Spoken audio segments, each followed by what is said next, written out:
Welcome, friends, it's the Movie Film Podcast. Movie Film Podcast, enjoy the show. Zachy and Brian are talking about movies.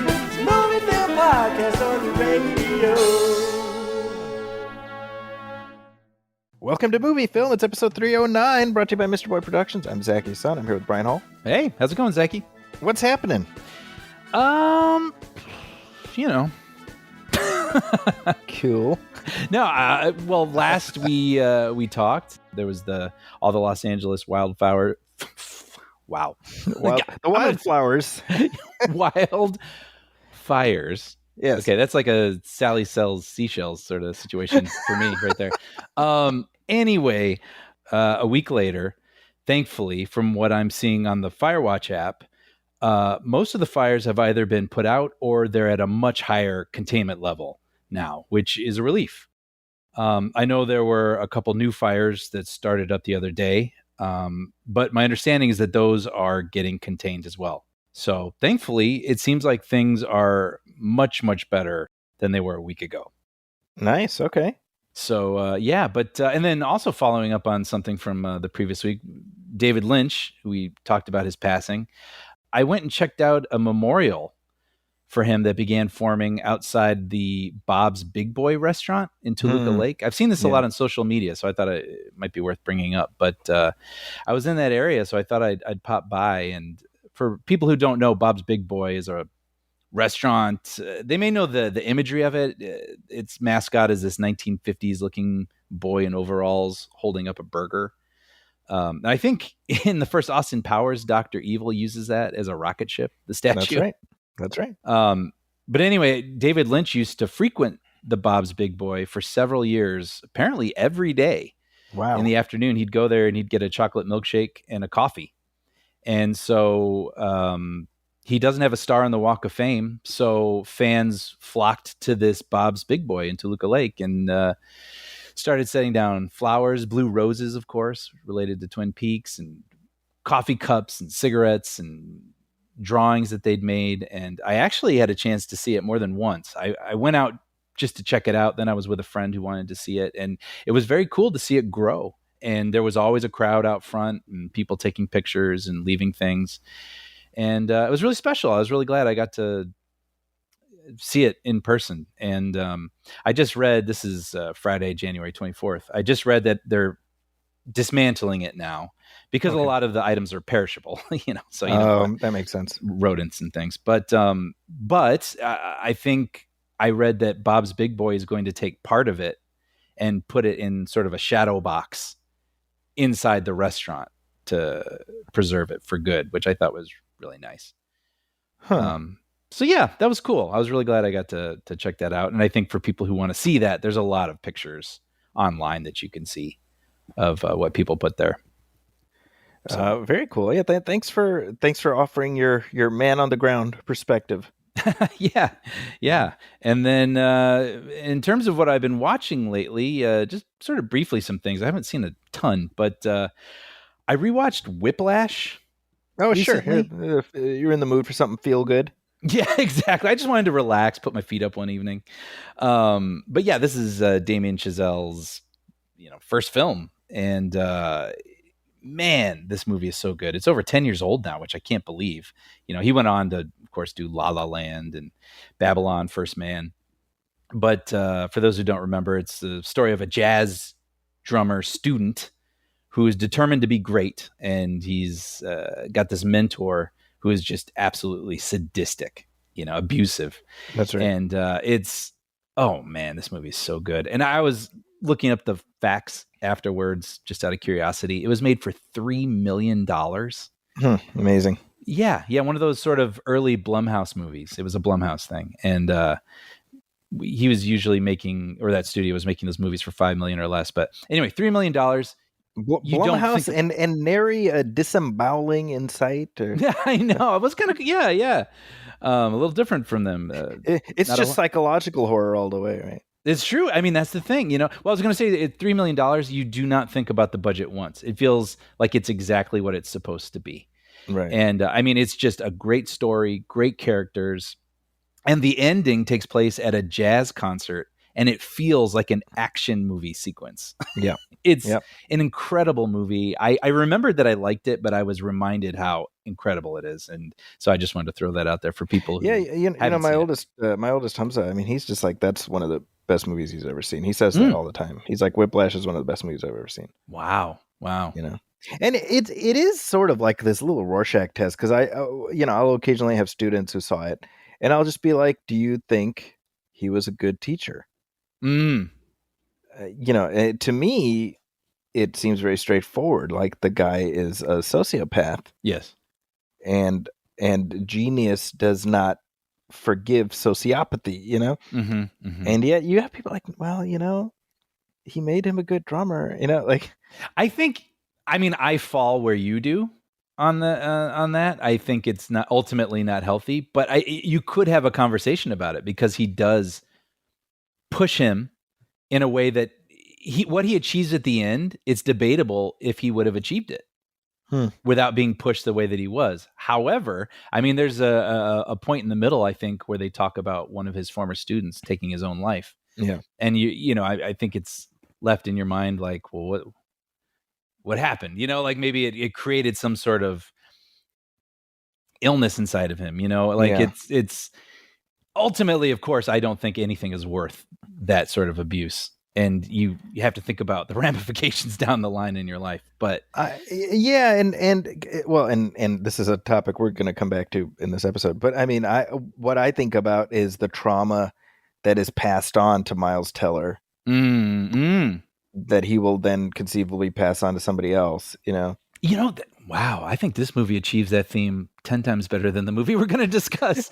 Because in the middle, I mean, Miles Teller's character drops everything in his life to do this thing, and it almost feels like then he has a moment where he could find his way out, but he chooses to go back in, and he becomes great. But what does that do to him as a person? That's right. It's so good. People who have not seen this, man, you got to check it out. Yeah, I mean, look, I'm a teacher. I've been a teacher for 20 years now. Mm-hmm. And I'd like to think that to whatever extent I am a good teacher, which is not for me to say, for my students, but it's because of the good habits that I have tried to carry forward from the teachers who affected me in a positive way. Marco Bonassi, who was my teacher. Deanna Fassett, who was my teacher in grad school and my thesis advisor. Like, all the things I've learned from my teachers, I try to carry forward. But I've been very fortunate, because one thing I've learned from my teachers is to embody empathy and be understanding of what struggles people are going through, and try to manifest that. And so everything that J.K. Simmons embodies is horrifying to me, despite the fact that it's wrapped up in this absolutely mesmerizing, truly magnetic performance. Oh yeah. I mean, a well-deserved Oscar win. Yep. Yep. I mean, you could put him up there with cinema's greatest villains, honestly. Yeah. I mean, because he wears so much different clothing throughout the movie. Like, you do see a moment where he's talking to someone's little girl, and he's kind of nice, and he comes off kind of amiable a little bit to Teller at times. But because people are not purely good or purely evil, right? Sure. And so for exactly that, like, so you get that moment of humanity, and you're like, hey, he's not so bad. And then it lulls you into this sense of, oh my God, the whatever comes next, Yeah, literal physical abuse in the name of trying to make him a good musician, Yeah. Oh man, yeah, it's great. I mean,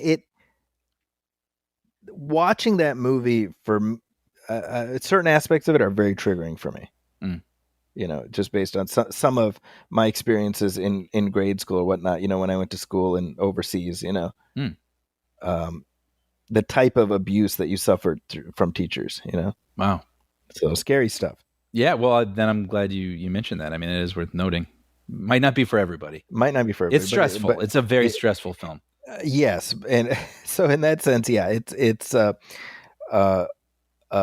in many ways more of a horror movie than our feature discussion for this week. Yeah. Well, I'm gonna mention this. I don't have much to say yet, but Severance on Apple TV is back. Season 2 has just started up, and I don't have a lot to say because I've only seen one episode so far. What's about time? I know, almost 3 years that this show's been gone, and I love this show. The first season, I think, might be one of the only shows I've ever watched all the way through in one sitting because Wow, I just amazing. had to know what was going to happen next.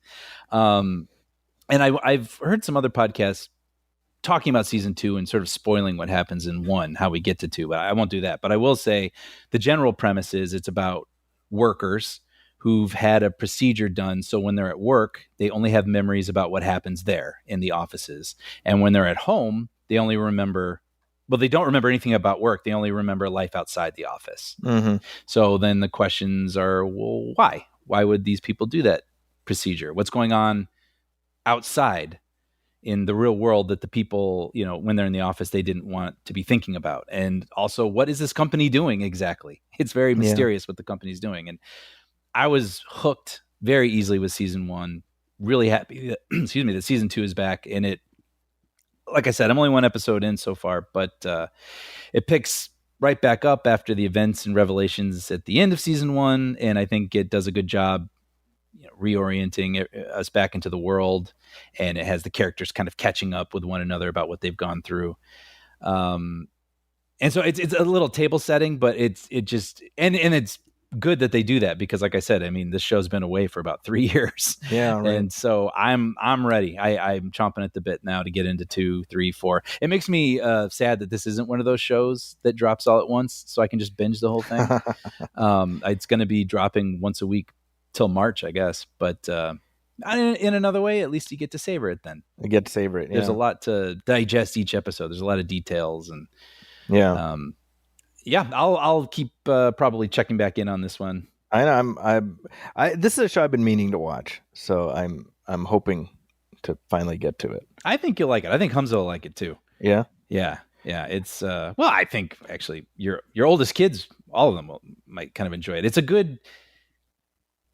It just creates such an intriguing, mysterious world with these likable characters, and it just teases a little bit of, well, if that, then what does that mean? And there, the discovery is so much fun and unlike any other show I can think of, so it's not immediately like you can go, oh, this is like that other show. It must be, this is what's happening. It's like, I don't know what's happening.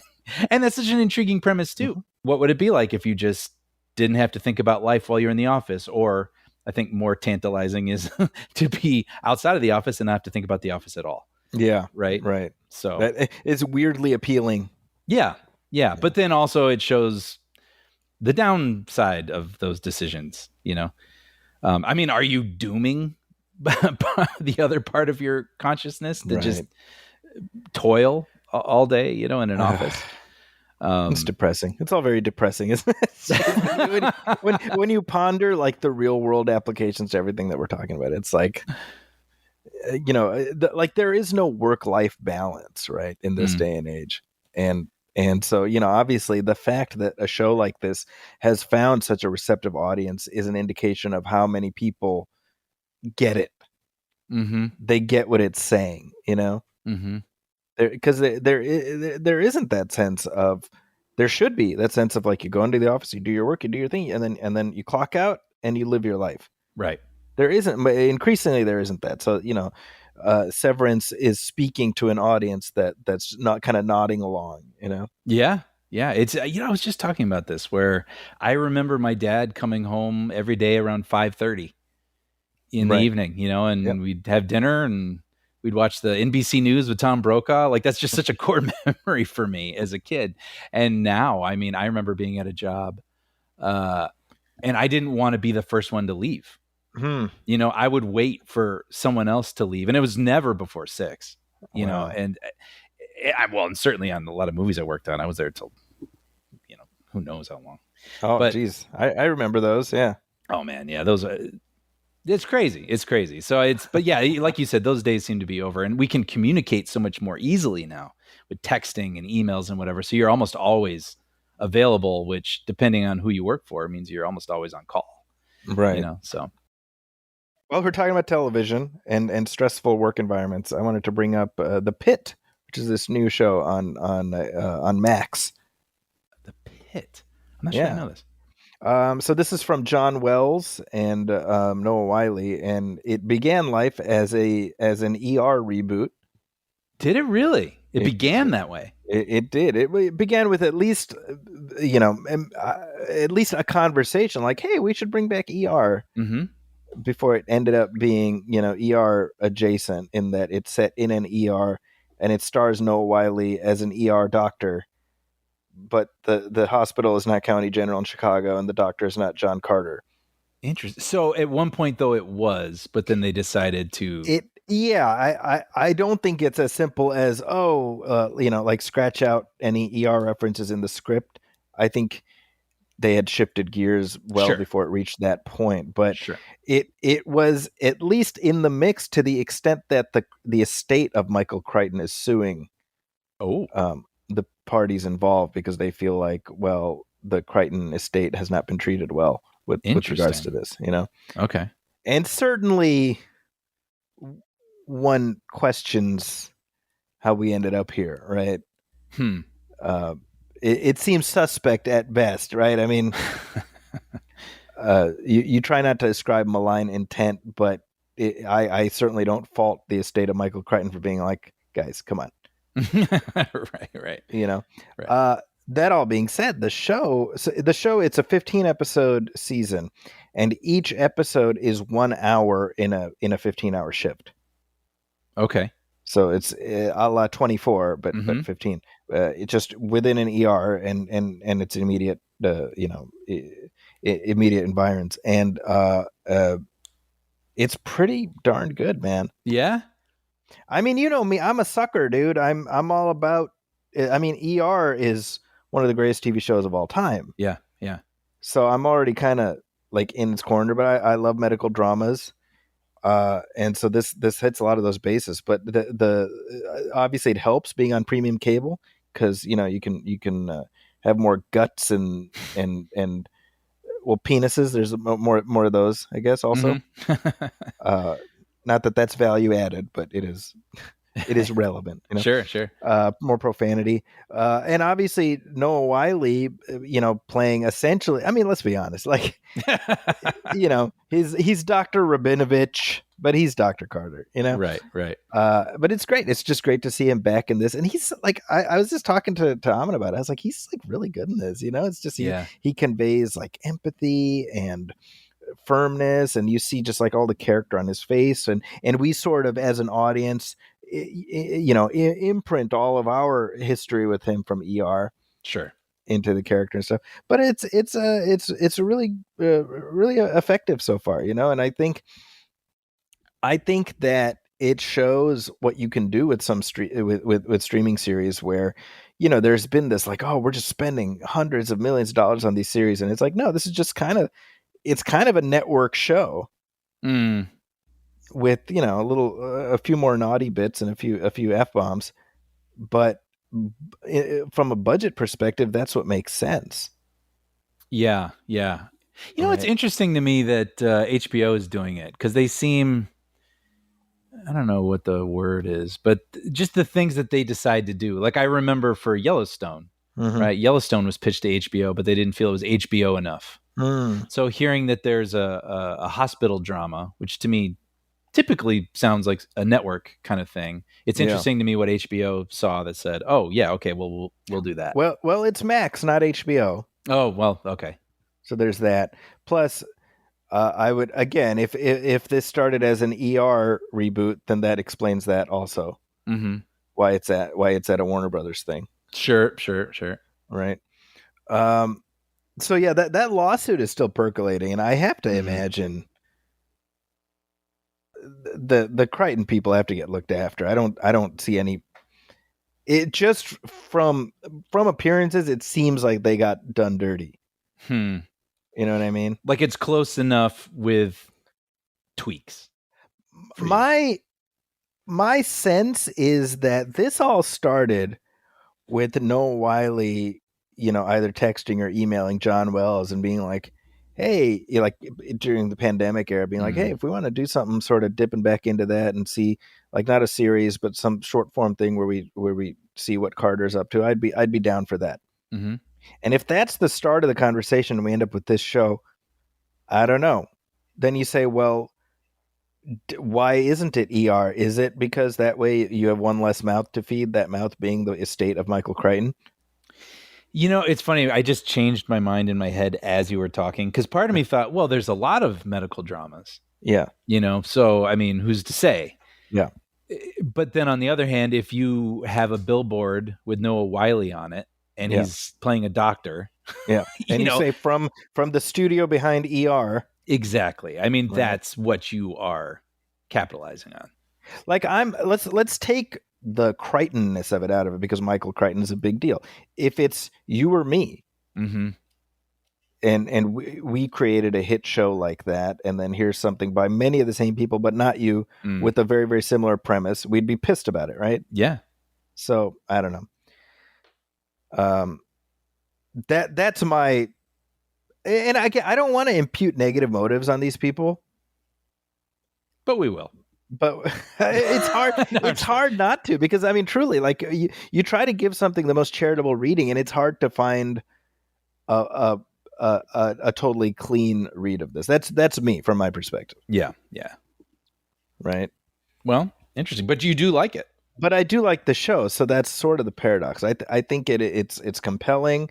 I've seen 10 of the 15, and so now it's dropping weekly, and so I kind of just have to wait, because the 10th episode ended at a point where I'm like, well, geez, what happens next? So I kind of have to just wait, you know. Mm-hmm. But it's good. You know what I in my media class I always talk about how when it comes to network television, cop shows, lawyer shows, doctor shows, you can never go wrong, because it's easy drama to understand. Yep. You know, and there always will be one. So why not have it be yours? Yeah, exactly. Do you like the 24 style conceit? That isn't as much of a hook as you'd think, in the sense that it's not, 24 really leans into the serialization. This one kind of makes you just forget about the serialization, because like 24 is sort of built around these dramatic moments that what's going to happen next kind of thing, and this is just sort of the day-to-day rigmarole of an emergency room. Right. So instead of having, well, there's a bomb in Ontario, right. And I've got 2 hours to get there. Exactly. And this is, well, in an emergency room, things are changing by the minute.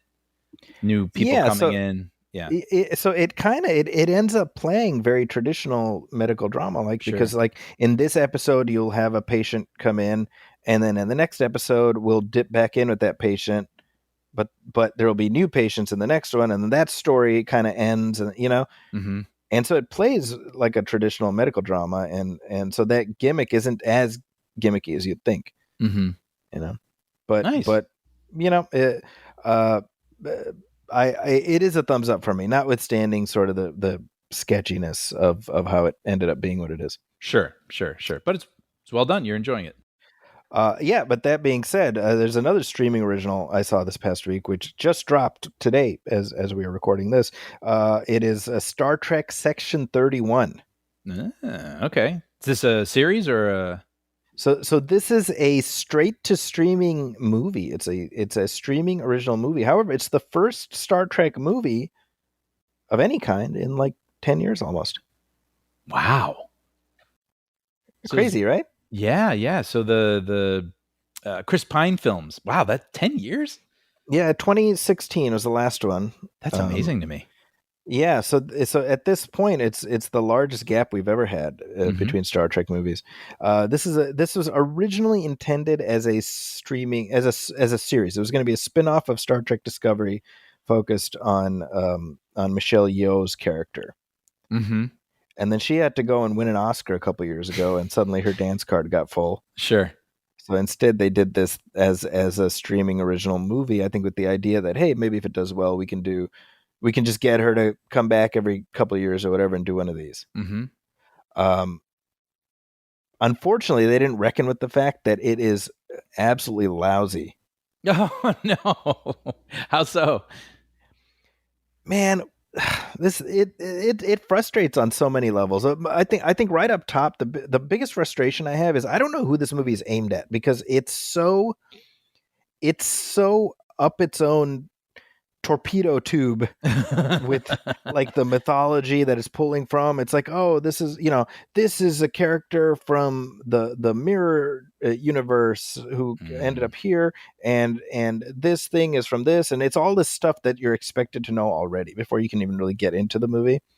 Well, and there are a lot of different series happening right now, right? That I is mean, is this correct. related to all of them or just one of them specifically? I think primarily it spins out of Star Trek Discovery, although it's not particularly relevant to that show, really, Okay. Okay. other than the character. Mhm. But so it's like so built on the lore, like knowledge of the lore. So Mhm. so newcomers need not apply. But then it does such a poor job of playing within that lore Mhm. that longtime fans are just going to be pissed off by it. Hmm. So it's kind of this it's achieved this zen state where it's appealing to nobody. And it's a shame because Michelle Yeoh is good in it. She's good in everything. Mhm. Um, but so by way of backstory, Section 31 it was first introduced on Deep Space Nine, and basically it's like the Black Ops unit of Starfleet. Okay. So these are like the people behind the scenes who do all the shitty stuff. Like, oh, we're gonna like secretly assassinate the leader of this planet, or we're gonna foment an uprising in this government here, and or we're gonna or we, you know what I mean, like all That's the kind of cool. CIA stuff. Yeah. Yeah. Why? So that like the Federation can maintain its squeaky clean veneer. Mhm. It's kind of interesting, right? Yeah. um and certainly as a way of questioning the whole notion, the Star Trek's utopianism. And you say, well, there was a great line in Deep Space Nine. It's easy to be a saint in paradise. Hmm. Like, there's other places where you have to make hard decisions. Mhm. That's interesting. But what this movie does is kind of tries to do like a Guardians of the Galaxy thing. Like, look at these like charming rogues. Here's the Mm. wisecracking shapeshifter guy. Here's the wisecracking cyborg guy. Here's the wisecracking, star. They're all wisecracking, really. Right. It's a lot of Right. wisecracking. Yeah. Is there like a lot of 70s classic rock tunes playing? And That's the only thing not in it, really, because it's so clearly doing like a tracing paper Guardians of the Galaxy riff. yeah. And this is me. I'm like, look, Section 31, there's an interesting idea there. Why don't you lean into that? Lean into the moral complexity. Do something that talks about what does it mean to have people like this exist in the Star Trek universe, which we're told is this is we've evolved beyond the need to be duplicitous and stuff. Mhm. That's interesting. And this movie doesn't want to address any of that. Mm. And so it ends up with something that doesn't even really feel like Star Trek. So I'm like, well, you're just appropriating some of the labels and some of the iconography, but you're doing something that's not going to appeal to new audiences, and that's gonna turn off many of the longtime fans. So it's a weird thing, man. It was unfortunate. Let's just say that. Yeah, and that's one of the most frustrating types of disappointment when you see the potential there. Yeah, It's a exactly. good idea. It's just so disappointing that they dropped the ball with it. Yeah, the Michelle Yeoh character, she's essentially playing the version of herself, of her character from the Mirror Universe, which is the evil Mirror Universe. Mm-hmm. And so in her universe, she was the emperor of the evil universe, and she had to kill her own family in order to ascend to the throne. Mm-hmm.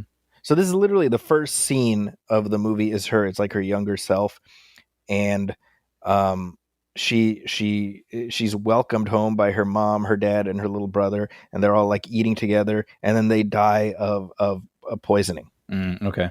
And then it's like, now she's the emperor, and I'm like, well, that's freaking awful. Yeah. And we get that she's on like a redemption journey, Mm-hmm. But this is just me. I'm like, I'm sorry. I don't feel invested in your redemption because that's freaking awful. Right. Right. You know? Yeah. Like, it wasn't like the family was depicted as evil or whatever. No, they're very kind and loving, and she just killed them coldly. It almost feels like if you put that in the middle of the film, so we're already introduced to the character on their redemption journey. Absolutely. And then we see what she was capable of at one point. It might hit different than that being our introduction to this person. Absolutely. Yeah. So, and then completely separate, I'm sick and tired of the whole mirror universe thing anyway from Star Trek. I mean, there's like all, anyway, I'm going to get very geeky very quick if I keep going. But needless to say, I was not a fan. And anybody who knows me knows I tend to be a pretty easy lay when it comes to most Star Trek things. I'm at least willing to find the good in it. Mm-hmm, mm-hmm. Man, that's too bad. It's a shame. It's cool that this, this is Paramount Plus, right? Yeah. It's cool that there is this, app or whatever that can allow for these sorts of things where this doesn't have to be quite a TV show. It doesn't have to be in theaters. It's cool they can make this stuff. I don't know. It'd be nice if they made something that you enjoyed more. I know. It's a shame. It is a shame. Yeah. But what else? You see anything else? Well, yes. This is something you've been wanting me to watch for a long time. And I have to thank our friend Bushra, who loaned me this movie so I could finally watch it. I haven't texted her yet and told her that I watched it, so she's probably hearing it here first. But I finally checked out The Manchurian Candidate. Oh, nice. Yeah, which I really enjoyed. And I think this is the original, the 1960s one. Yes, John Frankenheimer. This is so funny because this past Monday, so it's Fridays we're recording. This past Monday it was Inauguration Day, and I came down in the morning. I'm like, man, I don't want to pay any attention to the news today. And my oldest son was watching the Manchurian. He was watching the remake, the 2004 one. Okay. And it had just started, like the opening credits, and I was like, hey, why are you watching this? He's like, I don't know, I hadn't seen it. I feel like watching it, and I was like, oh, you should watch the original. And he's like, okay, so. This past Monday, I didn't know you were going to talk about this. I watched the original and the remake of The Manchurian Candidate just a few days ago. So I was meant to be. it's very random. Yeah. So I was like, I want to escape all this political news, and instead I watched two versions of The Manchurian Candidate completely by chance. So anyway, sorry. Go on. Well, for those who don't know, the description of the movie from IMDb is an American POW in the Korean War is brainwashed as an unwitting assassin for an international communist conspiracy. From the director of Reindeer Games. So, the director. I was gonna say I thought that would get a laugh. that took a second. Sorry, because it's from the director of Reindeer Games. No, but what I loved about this was I knew the premise. Sort of like an assassin who doesn't realize he's an assassin. Which, by the way, I was like, Brian, sorry, I'm like thinking about. I'm still on the Reindeer Games thing, and I'm like, you have to imagine that Ben Affleck and Gary Sinise signed on to Reindeer Games because it was from the director of The Manchurian Candidate. Absolutely, yeah. Little realizing that their work on that movie would be so cosmically bad, it would be used as a retroactive joke to make fun of The Manchurian Candidate because it's by the director of Reindeer Games. I know. I mean, who's to say? That's amazing. Little did they realize. Anyway, sorry, go on. Yeah, and I didn't even realize I watched Black Sunday for the first time a couple weeks ago from 1977, which is also a John Frankenheimer movie. It's crazy. Yeah, and Frankenheimer also did French Connection 2. I don't know if I've ever seen 2. It is not bad. Okay. Yeah, I should watch. I haven't seen 1 in a long time. Maybe I did watch 1. It's like a few standard deviations from 1. If you like the first one, I suspect you like the second one. Sure. Anyway, sorry, go on. But no. Well, it's funny too. But so I didn't know this, but I mean, is Naked Gun 1 a riff on this plot? I mean, at least on some level, right? Right, like brainwashing, even unconsciously, Yeah. It's kind of fun. But anyway, I had no idea even what the tone of this movie was. I thought when I was walking in that it was going to be deadly serious. Oh, sure. And it was kind of a fun surprise to realize that it's kind of a satire. Oh, sure. I mean, it's not Dr. Strangelove, but it's like it has some. It's satirical elements. Elements, yes. And there were moments that did make me chuckle. Yeah. Like, oh, you mean like when Frank Sinatra is doing his kung fu fight? Yeah, I was reading that was the first apparently depiction of kung fu in an American film, and I was like, and it shows. And it shows two Italian guys, one pretending to be Korean, Yes. attempting kung fu. Yeah, Yeah, it's pretty funny. But I really enjoyed this movie. I think it has. Well, I'm so glad you liked it. yeah. Well, I mean, there's the scene at the beginning where we see the soldiers who have been brainwashed. There's a demonstration by the villains to prove that these soldiers are being Mhm. brainwashed, and the way Yeah. that it's executed is so weird Mhm. and cool and haunting, Yeah. honestly, and kind of funny. You know, where these soldiers, again, brainwashed to be assassins and they don't realize it. We see it from one point of view. They think they're sitting in on this meeting of these women, like a flower club, Yeah, that's right? But then we'll cut seamlessly with no explanation to see that no, they're actually in a room, with like some sort of evil mirrorverse version of the UN or something, like of bad guys, proving that these people will murder on command without even caring about what they're doing. Well, and what I love about how that sequence is depicted is like within the same sequence, it's cutting back and forth between the quote unquote real version. Yeah. And the, I think it's Mrs. Howell is like presiding over the. Is that Mrs. Howell? I'm 100% certain that's Mrs. Howell. Without looking it up, I'm fairly certain that's her. Yeah. She's like, Raymond, why don't you go do this? As he's like gonna do something horrible or whatever, Yes, she'll be like, now please stand up and murder, gentleman number 6. Yeah, exactly. Yeah, but then we will cut again without any explanation, just seamless cuts, and we'll see the actual villains of the film. Yeah. The room that they're actually in that they don't realize because their brains are telling them that they're in this middle of this flower meeting.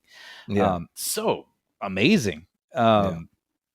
And weird. I love how weird it is. It was very cool. And then you and I talked a little bit about this, but what I love too is like the hero of the film. I guess I say in quotes. I don't know if it's Sinatra or whoever, but the person who is the assassin who doesn't realize he's the assassin.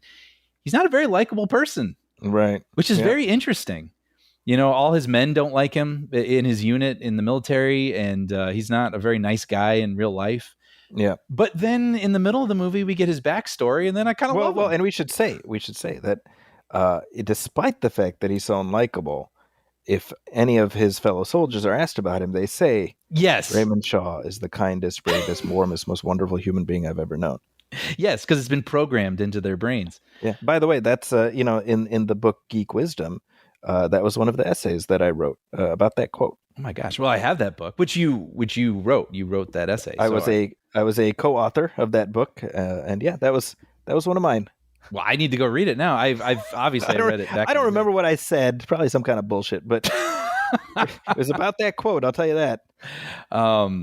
It's fantastic, and so, but then yes, so this kind of unlikable protagonist, and then in the middle we get some backstory, which illuminates a little bit of why he is the way he is, and I found that very moving. There's a love story in here that I found really lovely and heartbreaking, and it was all so lovely and lovable. It was great, and Angela Lansbury is the villain. Oh, she's awful. Jessica Fletcher. Oh man, I'll never view Murder, She Wrote the same way. I know, she's fantastic in this. This was great. I mean, and the ending, I mean, is shocking. Yeah. I really enjoyed watching this, and it was really cool. I mean, I guess I'm trying to be a little bit vague because I don't want to. This, plot points may be obvious to people now on this movie from 1962, but I went in knowing very little, and it was very fun to be surprised along the way with it. So thank you to you and to Bushra. I'm glad you enjoyed it. Yeah, this is a movie that I have, I screen it in my class, so I've watched it, twice a year for the better part of 10 years, Okay. Because I screen this one, and then we watch the remake right after. And we do kind of a compare and contrast. I'm very curious to do that. I've not seen the remake, and I'm curious to see how it's reinterpreted into a more modern age. Yeah, I remember. Well, actually, before even moving on to the remake, so the original film. First of all, Frank Sinatra is really good in it. Mm-hmm. Yeah. and he was known at the time as a good actor. But I don't know about you, but before I saw this, the first time I saw him in a movie was in the original Ocean's 11, and that movie is not very good. So I was like, oh, well, I guess that's just what these guys do, is they just hang out together, and they are quote unquote acting. But Sinatra's terrific in this movie. Yeah. Yeah. No, I think he's good. I think everybody, playing their respective sort of personality types. Lawrence Harvey, who plays Raymond Shaw, his daughter, his real life daughter, was Domino Harvey. That's crazy. You told me about that. Who was the subject of the movie Domino, the Tony Scott movie about the bounty hunter played by Keira Knightley? Yeah, it's crazy. Right? True story. Yeah, it's. And that movie is like watching an acid trip. I think that was where I started being like, maybe I can't always go on these journeys with Mr. Scott, but that's crazy. I can't believe that he's related, or she's related to Lawrence Harvey. Yeah, and then the actor who plays John Iselin, who is Raymond's stepfather in the movie. That's the guy from he's in Beneath the Planet of the Apes. That's James Gregory. He's the gorilla general who gives a speech. He says, "The only good human is a dead human." Oh wow! and by the time I watched Manchurian Candidate, I had seen Beneath the Planet of the Apes several times, and that guy's voice is so distinctive. I was like, I don't need monkey makeup to know who that guy is. Right.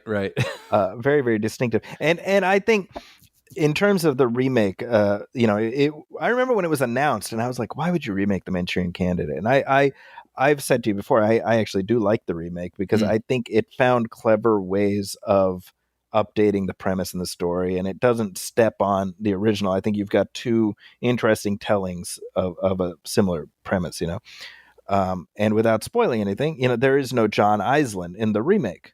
And so to me, that's what's interesting, is you remove this one piece, and then everything else has to sort of adapt around that. And so it allows for a situation where even if you've seen the original, you don't necessarily know where the second one is going. That's interesting, because I mean, I know this is different and very, very specific, but the Groundhog Day premise is kind of interesting. I mean, Groundhog Day, of course, is classic, but since then some movies have tried to do that premise again, and it immediately you just go, oh, you're doing Groundhog Day. But then you get a movie like Palm Springs, which is, yes, it's doing Groundhog Day, but it's finding new ways to have fun with the conceit, but it's also has a different message, so it's like you can take those things that are very specific and you can easily pinpoint where they began, but it's, it seems worth it if the movie can find a new interesting thing to do with that very specific conceit. So that's what you're saying the remake of Manchurian Candidate does. It has the brainwashed assassin, but does different things story-wise. Well, and at a different time, right? Like, because the original is in the early 60s, and obviously it's very directly plugging into fears of communism, McCarthyism, etc. And you say, well, 2004, this is in the immediate aftermath of 9/11, and what were the political and social concerns in that era? And so, hey, let's do this story, but let's have it reflect this. What does that look like? You could almost do it like A Star Is Born. Just keep remaking it every 20, 30 years, and wherever we're at politically. Yeah, really, And plus, number one, Jonathan Demme, who directed it.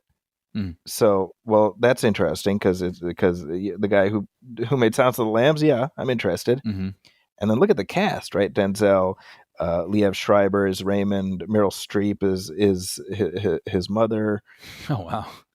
John Voight is Tom Jordan. I mean, it's like a very Vera Farmiga is Jocelyn. It's like, okay, well, it's not just a cranked out remake, and that's what I appreciated. I know it's funny because I watched both of them, and I asked Hamza afterwards. I was like, "Which one did you like better?" He's like, "They're both good, but I like the first one better." I could see that because that's where I'm at anyway. So he gave the correct. I'll let him stick around. He gave the correct answer. He gave the correct answer. He passed the test. Well, I'll have to get to that. Yeah, so we can talk about it with you. Let me know if you watch it. Yeah. Yeah. What were we gonna say? Sorry. I don't know. Probably didn't matter. So I probably have to commit some kind of a assassination or something that I forgot about. Right. Yeah. I have to figure out what your activation is. What's it's like, Zachy, why don't you get on a call now? Yeah. It's what was that? What was the Simpsons with? Oh shoot, what was the episode? Oh, it's the $1 trillion bill episode Mm-hmm. where the code word is like cheese, and it's in a right in a photo booth. in a photo booth. Yeah, that's right. But hey, yeah, I'm looking forward to hearing what you think. There's a short list of remakes that are like comparable to the original, and I personally would include the Manchurian Candidate in there. Mm-hmm. I mean, maybe I don't know if you call it the secret, but the potential winning formula is to not just try to do the first one again. Like take the bones, the impetus, whatever you want to call it, of the original, and then try something else with it. Mm-hmm. You know? Yeah. And don't be as mercenary about just cashing in on a name, right? You know, right. And certainly don't ignore like the intent of the original story. Yes, right, exactly. Anyway, hey, we got some listener letters here, Brian. Oh, great. So here's a note we got from Mike Snyder. This was in reference to our commentary track for Street Fighter, which we dropped a couple weeks ago. He said, which the reaction to that has been very gratifying. People, a lot of people asked for it, but not a lot of people were expecting it. So I got to keep people on their toes. That's us. But Mike says, "Great listen, love this ridiculous movie." And yes, Raul Julia as Bison is right up there with Frank Langella as Skeletor in that there's someone who brings an incredible performance to an otherwise goofy movie. I still think there's potential for a, quote, good Street Fighter movie to be made. Get some fight choreography on par with the Raid, and that's half the battle. Yeah, I mean, after the success of Mortal Kombat a couple years ago. But was that a success? Well, I'm genuinely asking. I'm not asking ironically. I don't remember. Did it come out in theaters, or was that a straight to? That was that Operation Popcorn or whatever that was, right? So I guess we don't know. Are they doing a sequel? They are, yeah. They are doing a sequel. Yeah. Okay. That's a good point. I don't know. I guess what I'm remembering is that I enjoyed it. So yeah, I think I remember liking it less than you because I just found the gore to be very like 13-year-old boy level of gore. I don't disagree with that. It's not typically my thing, but I remember enjoying it on its own terms. And not something that I thought I would, but I had a fun time with it. That's my okay. I may have to revisit it. Yeah, so we can catch up before the sequel comes out. Do our homework. Right, yeah. Yeah. Well, with regards to Street Fighter. Oh, and by the way, Mike, brought up Masters of the Universe. I should say Mike is like the biggest Masters of the Universe fan I know, other than me. His He-Man collection is bananas. Oh yeah, what do you mean? Like all the figures and I mean, you name it. It's I'm envious. I got like a decent sized He-Man collection. Mm-hmm. His is up there. So, I think his if he's signing off on my comparison of Raul Julia to Frank Langella, I feel like I'm in the right neighborhood. Yeah, definitely. I am looking forward to doing a commentary track for the '87 He-Man movie. Oh yeah, same. I figure now that this new movie is actually supposedly happening, which I can't believe. I mean, years and years and years they've been talking about this. That's right. This is the first time it seems like the wheels are actually in motion. Yeah, we'll see. Yeah, we'll see. We'll see. I hope. But thank you for that, Mike. And then we got another note from Mark LaChance about Street Fighter, and he says, "Now that you've done this and Mortal Kombat, I think you need to complete the trifecta with a Double Dragon commentary." Now, I forgot that movie existed. I'm going to be honest. But yes. Dude, I'm totally down, man. That's the thing. A lot of times with these commentaries, they're movies often from the 90s that I kind of missed. and they are fun to go back in sort of the time machine and see these movies. I saw that on video shortly after it came out. Okay. Actually, now that I think about it, I did not see it on video. I saw it on like WPWR TV. That feels right. Yeah. And it's a weird one because you've got Scott Wolf and Mark Dacascos as the brothers, Mm-hmm. and like Alyssa Milano as the love interest, and Robert Patrick is the villain. What? Yeah. Wow. It's a weird one. Yeah. Okay. Well, see, and that's I remember the game. It's like a side-scrolling, just punch your way through the level kind of thing. Basically, I don't know what. Well, I was gonna say I don't know what the plot to this would be, but I don't know what the plot to Street Fighter would be. So, you know what? I wouldn't have even thought of doing this until Mark's message. But now I'm kind of like, you know what? I kind of want to see that one. Same. I think it'll be kind of a nostalgia hit. It'll be fun. I think we'd have a fun conversation. So it. Oh, Mark, are you putting an ultimatum to us? Because we'll follow through on those ultimatums. Yeah, that's right. So that is definitely coming at some point, whenever the fancy strikes. Mm-hmm. Here's another note we got from Rob Kelly, and this was in reference to our commentary track for the Wolfman, the 1941 Wolfman, which we dropped exclusively on our Patreon feed. Which thank you everybody for A, subscribing, and B, checking that out. Absolutely, yeah, that was fun. It was fun and breezy, and I was glad to be able to hold forth about the Universal monsters for a little over an hour. Yeah, for people who haven't heard it, I'd never seen it, and so this was my introduction into the Universal monsters series of films. But Zachy loves these movies, grew up with these movies, knows a lot about them, and so it was a really fun discussion for me to see the movie and kind of have my 2 cents on it, and to have Zachy just completely open up the world to me. So it was fun to have a captive audience. Well, you always do with me. Rob says, this was great fun. I hope Brian runs the series. He can get them all in a long weekend. Interesting, yeah. Which is probably true. And then he says, and I agree, Abbott and Costello Meet Frankenstein is part of the canon, the good kind. And I say, you're goddamn right.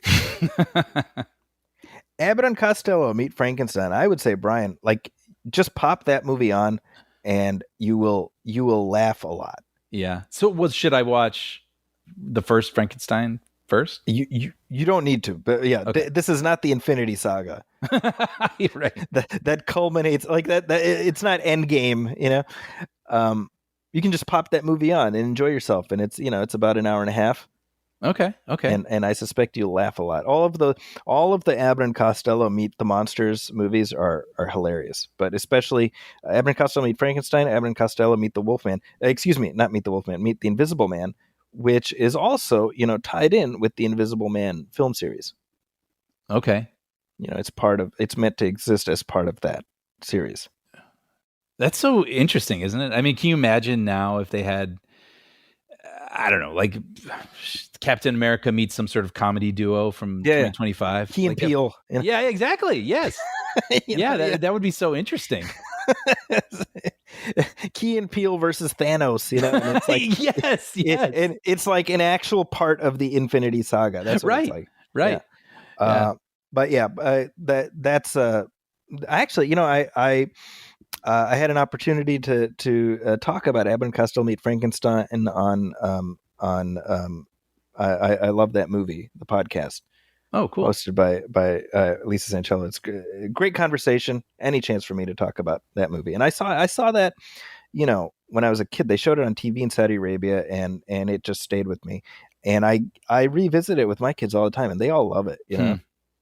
It's like, again, it's scary. Like the scare moments work, and that you go, but it's funny. It's really funny. Yeah. Oh, that's great. Well, that's perfect. Now I can check it out, and then I can hear your commentary on it afterwards. Oh, yeah, there you go. So thank you, Rob, for that. And, I would expect more occasional Patreon exclusive commentaries. Oh, yeah. That was a great idea. That was a perfect one. Obviously most of the stuff will be on the main feed, but occasionally we'll drop something special on there just to have it. Yeah. Hey, we got some headlines, Brian. Yes, we do. I mean, you want to talk Oscar nominations? Well, before that, I feel like a crisis has been averted. What's that? Well, last time we were talking about how The Simpsons is moving to Wednesday nights after literally decades on Sundays. Yep, we were saying it just feels unsettling. Something feels wrong in this We were timeline. having an existential moment, if I may say. We were pondering our place in the universe. We were kind of just staring off into the distance ever since that news broke. Yep. Even though, to the best of my knowledge, neither of us watches The Simpsons live as it airs on Sunday nights. I know, but it's so in our DNA that something felt off in our bodies. Yeah. Yeah. However, I think the crisis counselors can stand down because it turns out The Simpsons is not moving nights. It's staying on Wednesdays. Yeah, I don't know what happened. I don't know if that was something that was in the plans, but then they received some feedback and changed their minds. No idea. But it turns out Family Guy, Grimsby, The Great North, and Krapopolis. I don't know any of what you said after Family Guy. Well, those that's the animation block on Sunday nights on Fox. And those will be returning on Sunday, February 16th. Okay. But The Simpsons will be debuting later on Sunday, March 30th, season 36. Okay. Followed by Family Guy, Great North, Krapopolis. So there you go. I don't know what the thinking is there, but Simpsons will be debuting on Sundays as God intended, just later, March 30th. So I love this this is from Pajiba.com. They say Fox has revealed that while Family Guy will take over the time slot for their season 23 premiere.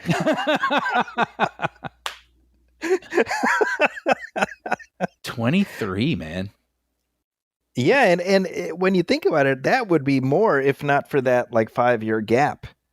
That's right. Yeah, because people might not even remember this anymore, but Family Guy was on, and then they got canceled, and then they came out as a DVD set. There was a moment when TV shows were being put on DVD, and it was an amazing way to watch shows that you'd missed. For me, it was 24.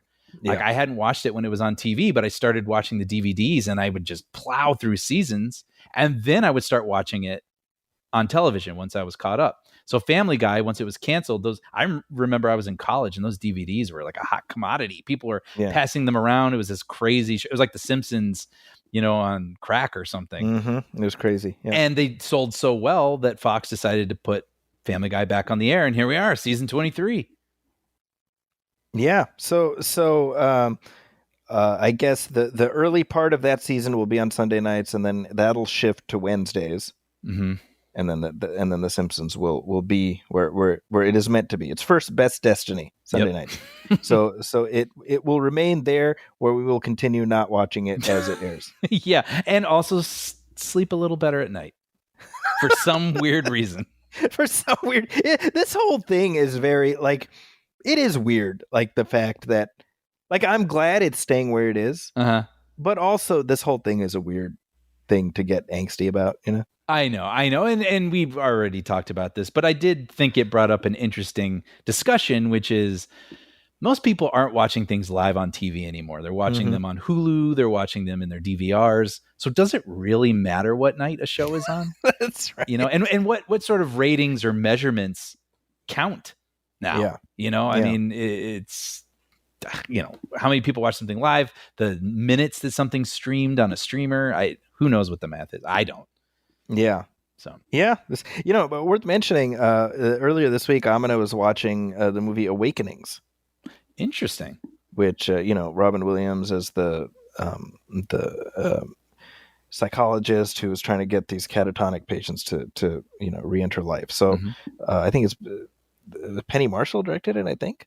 Oh, interesting. And Robert De Niro, right? Robert De Niro, terrific performance. Anyway, the Williams character's sort of love interest is played by Julie Kavner. Oh, right. And so we're watching it, and I was like, you don't recognize her voice, yeah. And then I was like, no, that's Marge Simpson. And then finally it clicked, and it occurred to me, I was like, that movie came out, it's 89, 90. So that's when The Simpsons started. Well, how much? I mean, I feel like I would probably recognize it. But how much of it is her natural voice versus she's playing Marge? You know, I would say it's like 77% her voice. Mm-hmm. Oh, okay.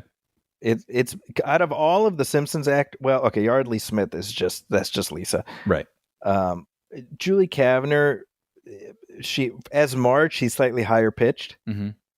Her voice is closer to like Patty and Selma. Right, not as gravelly, but it's lower. Lower, yeah. You know, but I was just like, man, like that movie came out and The Simpsons was just starting. So like she's filming that movie and she's probably like, hey, I'm about to do this thing or whatever. And here we are 35 years later and she's still playing that character. It's amazing. Isn't that crazy? How could they have ever known? Right? You know, their life's work. Yeah. Amazing. Yeah. So anyway, we can all relax. Crisis averted, and that's all is right in the world. But here are the Oscar nominations just announced yesterday. Yep. So tell me about these, Brian. Well, this has been kind of an interesting award season, I feel, because typically it seems like there's a handful of movies that feel like front runners, or there's at least like 5 movies that everyone's kind of seen. Right? Like they just, and it feels like a weird year. This year's a weird year where it feels almost, I don't want to call it a hodgepodge, but it just feels like it's all over the place. Very different types of films. Many of them, I think, are films people have not seen. Some maybe have not even heard of that are nominated for Best Picture. It just feels very different this year. And it's not bad. I mean, you want the best of the best to be recognized, but it just feels less predictable, such not the right word, but usually you kind of have an idea of what you're walking into in award season. And I felt like this season was different. Anyway, so Best Picture for the 2025 Academy Awards, we have Anora, The Brutalist, A Complete Unknown, the Bob Dylan movie, Conclave, Dune Part 2, Amelia Perez, I'm Still Here, Nickel Boys, The Substance, and Wicked. And geez, man, like I don't know, like some years, you have Schindler's List. You're like, okay, like that kind of a thing. This is crazy. I mean, you have a horror movie in here. I mean, The Substance isn't exactly a horror movie, but it's horrifying, frankly. I mean, it's a body horror movie for sure. Yes. That's interesting. Nominated for Best Picture. Feels unusual. I mean, you have Dune Part 2, big sci-fi blockbuster. Doesn't happen often. Yeah. Wicked. Kind of a commercial, musical, popular hit. Nickel Boys, which I'd be willing to bet most people don't know. Haven't seen it, let alone heard of it. Amelia Perez, which seems very controversial. Oh, sure. Well, no, it's about a Mexican cartel leader who transitions genders. Because let's just check all the boxes to piss off half the country. Well, there's that, but then it also, from what I understand, the trans community, many people, I should say, are not happy with it. No, I've Mexican community's not happy with it. It is. We just pissing everybody off today, right? And it's made by a French director, who's like, I'm paraphrasing, but it said things essentially like, "What do I need to know about Mexico?" Like, right, exactly. Interesting. I have not seen it. And it's the front runner, at least in terms of nominations. Isn't that wild? 13 nominations for a movie that seems so polarizing. Which honestly, I think that says more about the diffused nature of the nominees than the film itself. Yeah, for sure. Anora, I always that seemed to be the front runner going into award season. I agree. It was one of my favorite movies of last year, but it still feels like kind of a weird movie to me. Yeah.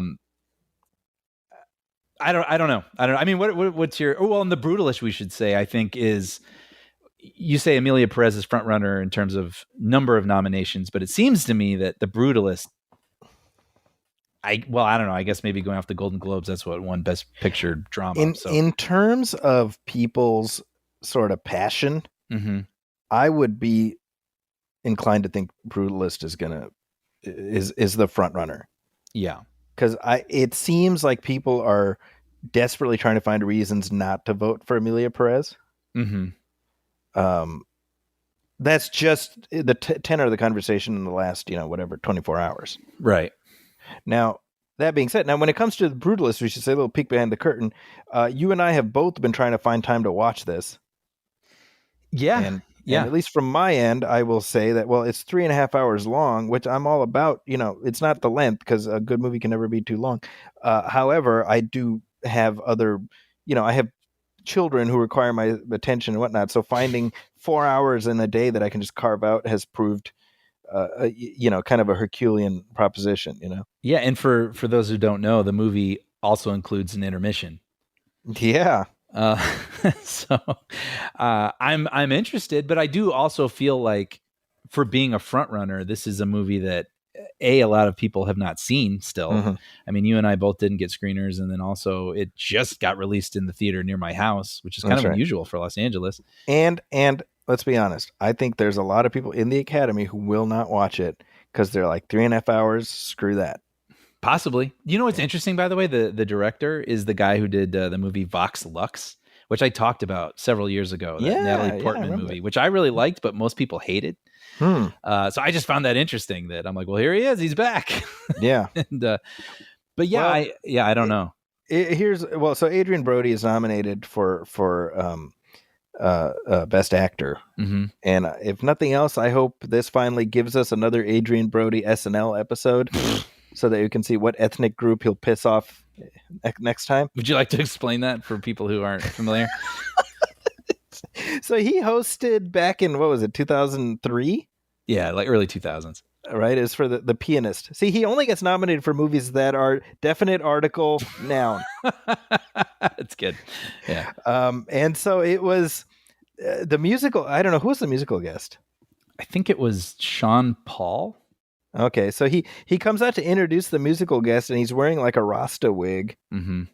And he's like saying he's speaking in like a faux Jamaican accent. Yeah. Which was like stupid and offensive and everything else. And so he got a lifetime ban from SNL. Right. Because you don't, well, I mean, first of all, it wasn't funny, but like you don't improvise on SNL. That's right. They want to know everything that's going to happen. And apparently he did that on his own and was, banned effectively from SNL. But that said, hey, nominated for Best Actor, Sebastian Stan for The Apprentice. Best Supporting Actor, Jeremy Strong for The Apprentice. And it's interesting because I feel like in the lead up to award season, there was, they do those variety actor on actor sort of interviews. Yeah, nobody wanted to touch that movie with a 10-meter pole. Exactly. So I was surprised that it got recognized anyway. And I mean, you and I both thought they both did a great job. The movie was good. They were certainly, both of them. I said it in our thing. I was like, they should both get nominations for it. Absolutely. Yeah. But Jeremy Strong, I mean, they're both great, but Jeremy Strong, I mean, when I think of it, I think of that final scene of him at that dinner table. At the dinner table, yep. Oh, so good. Yeah. Yeah. But the Demi Moore getting nominated for The Substance, first of all, great to see her nominated, but for a horror movie, that's... Mm-hmm. Is that Uncharted? I don't think we've ever seen that before. I don't know, but she's very, very good in it. That's what, I keep saying about that movie. It's hard to recommend because I think a lot of people are going to be grossed out by it. And typically I should be the type of person that's grossed out by something like that. But I just thought it was so well done. It was such a compelling and unique and a vision that I've not seen before. And I thought the message, it felt like a fable or something, just like a modern fable. And I thought it was really well done. I think I said when I first talked about it, to me, it felt like Death Becomes Her, directed by Stanley Kubrick. So take that for what you will. Put that on the box. But yeah, she's great in it. So I was happy to see that. Any other notable things jump out at you as far as the nominations? Well, I mean, maybe it's worth noting. I mean, there's 10 nominees or whatever it is for Best Picture, but there's only 5 for Best Director. So I wonder if that's a little insight of the frontrunners. And they are Sean Baker for Anora, Brady Corbett for The Brutalist, James Mangold, A Complete Unknown, Jacques Audiard, I guess I'm going to say, for Amelia Perez, and Coralie Farget for The Substance. So it makes you wonder if maybe those are the, like I said. Yeah, well, I would imagine for Dune Part 2, the nomination is the prize. Yeah. Right. Recognizing that it is a monumental achievement. Yeah, and for some of these other ones as well. But yeah, really, what this list tells me is I got some catching up to do because I have not seen A Complete Unknown, which I need to, and well, I'm not planning on watching The Substance, but I do I've scheduled yet again The Brutalist. I mean, within the next 5 days, I will be seeing it. You know what? I will too, and we will talk about it. I mean, I think it could win Best Picture. Yeah. So it's. I would like to have a discussion about it with you at some point. And Amelia Perez, I've been kind of like, I don't know. We'll see. Everybody seems so mixed on it. I didn't know if it should ever be my first position choice for the night. Yeah. And at this point, I will check it out because I want to know. So, Well, when is the ceremony? that's a good question. Maybe like early March. March 2nd. So Yeah, okay. little over a month from now. And hey, it's hosted by one Conan O'Brien. Yeah, I keep forgetting about that. I know. So if nothing else, that'll be something that I'm interested in seeing. You know what? For a year that has a lot of nominees, movies that most people probably haven't seen, I think that's a good way to still get people to check it out because they want to see the show itself. Yeah. Yeah. The other thought I have is that, Conan is his style of comedy is traffics in absurdity, but it's apolitical. Mm-hmm, mm-hmm. And I think to some extent, maybe people will be in the mood for that. Totally. Right. Yeah. Just goofy nonsense. Mm-hmm. Sometimes we need that. Mm-hmm. Cartoony fun. Cartoony fun. Exactly. Yeah. So that's a conversation we'll come back for, I suspect. Yeah. Yeah. Other news. So what's this here, Brian? This is kind of fascinating. So I woke up this morning and saw that there was news surrounding an upcoming musical biopic about Michael Jackson. It's called Michael. Now, this is a big movie, right? So this is directed by Antoine Fuqua. It's written by John Logan, who wrote Gladiator, The Aviator, Skyfall. $150 million budget. Huh. Okay.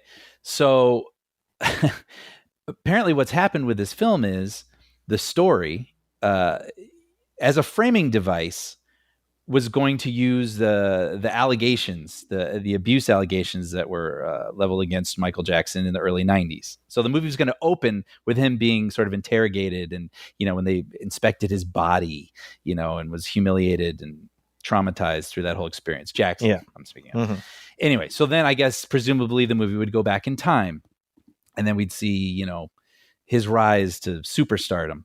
And then toward the end, the third act of the movie would then get into those allegations that this family cast against him, right? That's the movie. That's Michael. Well, they shot that movie. That movie's in post-production. Turns out Michael Jackson settled with that family. And in that settlement agreed, the Jackson estate said that they would never include that family in any movies in the future. So if you ever make a Michael Jackson movie, you cannot use this family. You cannot portray them. You cannot use their name in any Michael Jackson media moving forward. And that is apparently the crux. That's the entire movie. Of the movie they shot. So they have to chuck the entire third act. They don't have an opening anymore. Yeah. So the part of the first act too. Yeah. And they've spent $150 million and they have, maybe charitably 2/3 of a movie. What do? You got to write a new movie. This is some baffling shit. It's baffling for numerous reasons. I'm frankly shocked they would even go into that. You know what I mean? Or at least to that level. Right? Because that's just going to open up a can of worms again. And I feel like as time has passed, I think there was a lot of complicated feelings about Michael Jackson. I think everyone agrees he's one of the greatest pop stars in the world ever, period. Like that's just a fact. Yeah. But he as a person is complicated and people have complicated feelings about him. But as time has passed since his passing, I think people have sort of like, well, yeah, but I love Beat It, and it's, you have the people who are devoted and the people who have complicated feelings like me who still love Thriller, and it's just, so it's interesting that they were willing to dive back into that, I think, in a narrative movie, but here we are. So what do you do? I mean, you got to come up with a whole, I don't know. I haven't read the script, but I assume then you have a little bit of his life story that's been captured. So you got that, but Jeez. I mean, do you try to do it again, but then you change the name of the family? I mean, in A Complete Unknown, the Bob Dylan movie, it gets into a love interest of Bob Dylan's, but they changed her name. So a Okay. lot of the events are what happened, but it's not technically that same person in the movie. Right, right. So do you do something like that? Do you say you generalize it, or do you just make a happy-go-lucky movie about and end it? Because sometimes, sorry, last thing I'll say is like sometimes in biopics they just zero in on a moment in time, which is indicative of a person's place in culture. That's right. So maybe I'm surprised they didn't do that in the first place. But yeah, is that what just you do? do the early to mid 80s or something. Yeah. Well, again, going back to A Complete Unknown, it only covers like 5 years of Bob Right. Dylan's career. It's his ascent, and then basically when he goes electric. And there was many, many, many years after that, but it ends when he goes electric. Right. So I don't know. Do you do that? I think that if you make a Michael Jackson biopic, obviously, like you can't not mention this stuff. Agreed. Right. So had they just ignored it completely, people would be like, well, I don't know. There's a pretty big thing that you're ignoring. Right. Mhm. However, I think the idea I'm just fascinated by the creative choice of being like, okay, so we're going to start with Michael being accused. I know. And then go and I'm like, again, I almost admire that decision because it's so off the wall, I mean, you have to imagine then that they felt like they had a compelling exoneration of him as the climax of the film, if that's Right. what they were willing to begin with. Right. I don't know. It's interesting. Well, so does this affect like when the movie's coming out, or? I don't know if they've gotten that far yet, but I mean, this was just breaking I was reading about it this morning. Man, yeah, that's something. Yeah, that's something. All right. Well, let's keep our eye on that one. I'm kind of fascinated to see how that develops. Yeah, it's interesting when things like this happen. I mean, with that the movie about the Gettys, right, where you had right, Kevin Spacey, and they had to refilm that entire character. Yeah. And just insert another actor playing that character throughout the film. I mean, that just seems like a unique kind of thing that happened that they actually pulled off. And this to me feels like something, I don't know, we've seen something quite like this before. $150 million movie that's in the can. I mean, I don't know if it's finished editing and stuff, but shot. And just for legal reasons that someone missed. Oops. Yeah. You have to shoot a huge chunk of it. Yeah. Or possibly change the story you were telling. Crazy. Well, okay. Hey, real quick, I wanted to do a little bit of Star Wars news, Brian. Oh, it's been a while. Yeah. Can we play the music? Here we go. There it is. So the franchise is continuing on, and the pace of news is a little bit slower, but occasionally stuff crosses our radar that I think is worth mentioning. So here's something interesting. Sean Levy has been developing a Star Wars project. He of Deadpool and Wolverine most recently. Mm-hmm. And it looks like he wants Ryan Gosling to star in his film. I like Ryan Gosling. See, okay, so this is Hollywood Reporter. It says the 3-time Oscar nominee is in negotiations to topline the Star Wars feature project that'll be directed by Deadpool and Wolverine filmmaker Sean Levy. Details on any Star Wars project are harder to acquire than plans for an orbital planet killer, and this one is no exception. Levy has been developing a Star Wars feature since 2022. We don't know anything about it. However, it's unclear when the project is set, but it's unconnected to the so-called Skywalker saga. Okay. So all we know is Sean Levy and Ryan Gosling. Star Wars universe. Not related to the Skywalker. Yes. Okay. And, at this point, it's not enough to have an opinion on, really. Mm-hmm. However, my thought, is this the first time a Star Wars project, it's like a star-based Star Wars project as opposed to, you know what I mean? Oh, that's a good point. Wow, you're so right. Usually it's about, it takes place in this era, or it's about the origins of the Jedi, or you're right. Even Solo, right? It was more, this is Han Solo's movie. Exactly. Yeah. Huh. So Hey, I think Gosling tends to be pretty smart about his projects. I Mm-hmm. think that even his big franchise plays tend to be critically embraced. Mm-hmm. Mm-hmm. And he hasn't cashed out with a superhero flick or anything like that. So I'm intrigued by that. Yeah. But I'm also like this feels like a shift in some ways. Yeah, that's a good point. That's a good point. Like, will it be distracting seeing Ryan Gosling in a Star Wars movie? I don't think so for me. I mean, Yeah, obviously I know who he is but he's not like Tom Cruise where when I'm watching Mission Impossible, yes, he's Ethan Hunt, but I'm really watching Tom Cruise. right, right. Like I mean like Ryan Gosling, I don't think of Ken when I'm watching The Nice Guys. Yeah, Does that right. make sense? Like Yeah, of yeah. course I can watch him blend into different sorts of things easier than other actors. Well, it's a little bit like I remember watching Phantom Menace, and that first time it was definitely like that's Sam Jackson. Yeah, yeah, yeah. Sam Jackson is a Jedi, and eventually we got over it. But like there was that adjustment initially. Well, how do you feel with Gosling? Well, I have no problem with the fact that he is a big name, and they're like I don't think I'll be distracted by that. But that is novel to me. Mm-hmm. That I don't think we've seen something like that before. But and this is sort of an old conversation at this point. There's so many Star Wars projects in development Yeah, yeah. that it feels like more get announced than ever even think about getting inside a movie theater. Mm-hmm. So because I think James Mangold still has his Dawn of the Jedi thing going, and Mm-hmm.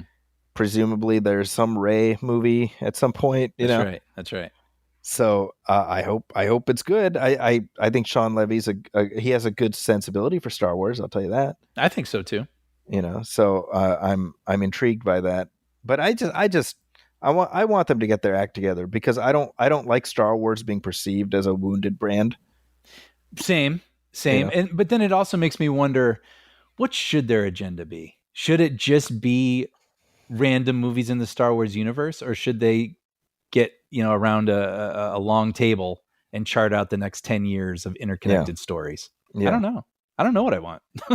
you know, um, I think, and this is with the benefit of hindsight, I think leaning so hard into streaming shows was a mistake mm, because it sort of despecialed the brand. And I say the same thing about Marvel, by the way. hmm Notwithstanding, like for Marvel, they have the Daredevil series coming up, which looks great, hmm and I'm excited for that. But I think that on balance, most Marvel streaming shows are deemed either like adequate at best.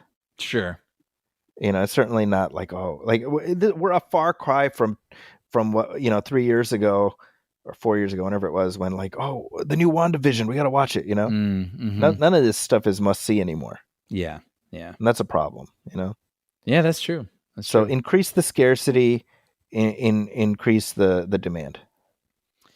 But what about the bottom line, Zachy? I guess I can say this because I'm not worth a bajillion dollars, so I know. I can actually talk about artistic merit, versus a few more zeros at the end of the balance sheet. I know. I want my $1 million executives to stay millionaires, Zachy. So Yeah, we damn have to it. think of them. I have to think of them.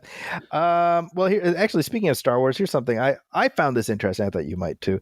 Marvel Comics is relaunching their Star Wars flagship series. So the series just titled Star Wars. Oh, interesting.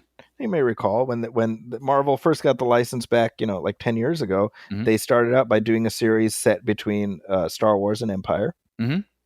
Then they did a series set between Empire and Jedi. Well, finally, now that the sequel trilogy is done, they're doing a series set between Return of the Jedi and The Force Awakens. Well, that I would be interested in. Well, specifically, I think this is the story everybody wanted, right? This is the new series will be set after the Battle of Jakku and the end of the Galactic Civil War as Luke Skywalker, Han Solo, and Leia Organa work to establish the New Republic and restore order to a chaotic galaxy. And the great thing about that story is we know that it will all end happily for everybody in. That's the best thing about that. You know what's weird is I'm reading Heir to the Empire right now. Oh, sure. for the Yep. first time, which Oh, is great. literally that story. Yep. You Yep. know, I'm trying I to know. start a new republic. Yeah. Well, that's the weird thing, right? Because like a lot of the elements of Heir to the Empire have sort of been cannibalized by Ahsoka and whatever, Mhm. to do their, they're doing their Heir to the Empire story with Grand Admiral Thrawn and whatnot. Mhm. And so it's weird now because canonically now they're creating a New Republic story, but the story that people like about the New Republic era is the one you're reading, which is non-canon. But I mean, you know what I mean? Like, Yeah. it's, Gets it's a weird tricky. situation. It's, I don't envy the folks who have to keep track of all this stuff because it's just, I mean, it's just like there's like the diehard antis who just hate anything that Disney does with Star Wars, Mhm. and they're exhausting just on a whole level all to themselves. Yeah. But above and beyond that, I mean, we have to acknowledge that there have been certain creative missteps here that are sort of like they're piling up. You know, and that's going to happen when you keep making so many things. There's more opportunity for things to feel superfluous or not as good as something else. Or Yeah. yeah. So I mean, I'm with you. I get it. It's called show business. There is Yep. a business, but yeah, I mean, something about, like you said, scarcity. I don't know, the stories that demand to be told versus filling a schedule. You know, Yeah. Yeah. I would like to see a return to that and like some intentionality. Yeah. Back with That'd be nice. some of these stories. Yeah. Now that all being said, this comic series, which arrives May 7th, I'm intrigued by it. I haven't been intrigued in terms of Star Wars comics in a little bit, but this caught my fancy. Yeah, I mean, well, we're OT people. We were raised on the original trilogy, and those are the characters I really love. Yeah, And I want to see more stories with them. So that's exciting for me. I've said for a while that look, if we're not getting any more live action versions of stories with those characters, starring those characters, do something in animation. Mm-hmm, yeah. Do something like Clone Wars or something with set in this era. Mm-hmm. Something. You know what I mean? Totally. Yeah, absolutely. I mean, the only reason I'm reading this book is my brother was hungry for more Luke, Leia, Han stories, and Yeah. he was like, he went on Reddit. It was like best Star Wars books. Of course, brought him to Heir to the Empire, and he loved it so much he bought it for me. Wow. And so and he's gone through dozens of books now. He really got into it, and so now I'm loving it. I'm loving spending more time with these characters. So I'd be very open to however that's possible. Books, comic books, animated, whatever. Yeah. I'll tell you, get the guy who did Troy Baker's his name. He did the voice of Indiana Jones in the new video game. Mm-hmm. Have him voice Han Solo. Yeah, he sounds great. His Harrison Ford is amazing. Yeah. Young Harrison, like 80s era Harrison Ford. And then we could get our Witness animated spin-off series with Baker playing Harrison Ford. I mean, the possibility, presumed innocent. Screw that. Regarding Henry. Regarding Henry, yes. That's what I want, the CG animated Regarding Henry series. Yeah, exactly. Come on, Disney, give us that. Hey, Wolfman.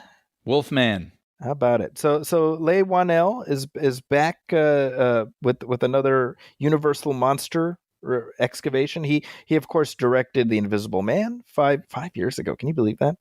No. 5 years ago. For me, in my mind, right before COVID started. Right, that was literally the last movie I watched before COVID shut everything down. And I remember I was sitting in a basically empty theater. Yeah. We both liked The Invisible Man, my recollection. Yeah, and he co-wrote Saw and Upgrade he did, which was a terrific movie. I remember you saying that, and I haven't seen it. You got a good one waiting for you. Check that out. Yeah, I gotta watch that. So I was excited to see what he would do with Wolfman. Mm-hmm. It seems like audiences were somewhat less excited based on how the movie opened last week. Oh, I didn't see actually. How did it do? It was just kind of okay, Yeah. I think there wasn't any kind of a groundswell of folks turning up for it. I'm trying to find the. I mean, horror tends to come out the gate strong, right? And then it's but I don't know that this one even. I don't know that this one even opened that strong, to be honest, because Mufasa was number one. Wow. Which, go figure. Yeah. I think Wolfman opened in third place, I want to say. Really? Oh, wow. Let's see here. Yeah, Wolfman opened in third place with about 10 million over his 3 days. Sorry, 12 million against a $35 million budget. So is the budget right? Hold on. What were 1 and 2? So number 1 was Mufasa. Mm-hmm. Number 2 was One of Them Days. Oh, yeah. Yeah, which I have not seen, but I've heard good things about. Same. I am just trying to find the budget on Wolfman, but regardless, the movie comes 15 years after the previous try at doing another Wolfman movie. 15 years, the Benicio del Toro one. That's right, which had its own set of problems, including Joe Johnston stepping in at the last minute to take over that movie because Mark Romanek was supposed to direct it. Interesting. And so with the commentary we did, The Wolfman from 1941, that movie, the Benicio del Toro one, that one features the same characters as that original story, correct? Yes, different version, but it's Lawrence Talbot, and it's doing something very moody in that vein. But it betrays the telltale signs of a new director coming in and kind of shifting the focus of that movie. Joe Johnston, who I interviewed about that film, he said it was like trying to get a ship that was sinking seaworthy. Wow. And he said it was not a pleasant experience for him making that movie. So regardless, that is what it is. This movie cost $25 million, not $35 million. So I suspect nobody's going to lose their shirt on this, because I think they'll even out by the time all is said and done. However, it's a very different take. It's certainly different than the one you and I watched just a couple days ago. Yep. Whole different story, whole different set of characters. And a very different approach to lycanthropy and that whole thing. Yeah. Christopher Abbott stars as our titular Wolfman, who I really liked, by the way. I thought the performances were largely good overall. I was not crazy about this movie, so let me just put that right out on Front Street. Same. There's things. Okay. there were things about it I admired. I just feel like overall, I appreciated Whannell's intentions. I don't think he landed as far as everything he was trying to accomplish. I agree exactly. This movie's really aiming to be a metaphor. Yes. And I admired that. And I thought that was really interesting.